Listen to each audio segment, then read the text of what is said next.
Над 2 милиона българи са в нарушение на закона за етажната собственост. Това казва в предаването "Под лупа" на телевизия Европа Николай Пехливанов, заместник-председател на Комисията по регионална политика и местно самоуправление в Народното събрание. Около 2 милиона 350 хиляди души, които към днешна дата не са изрядни и трябва да бъдат глобени.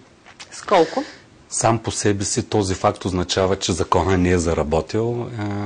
Глобите са от 20 до 200 лева. Според него трябва всеки домоуправител да отговаря на определени изисквания. Без да са обучени домоуправителите, без да са подготвени за кандидатстване за евросредства, тъй като в момента само за тази година са предвидени 63 милиона лева за саниране на частни жилища. Трябва тези хора, домоуправители, да бъдат обучени по какъв начин да се кандидатства, къде да отидат. Как... С тези 63 милиона лева могат да бъдат санирани над 600 сгради в режим на етажна собственост, отбеляза Пехливанов. Той обясни, че се мисли над възможността домоуправителя да е външно лице, както и да се търси финансова помощ от държавата, тъй като на собствениците ще се отпуска половината от сумата, нужна за обновление на сградата. На 5 април ще се състои дискусия по темата.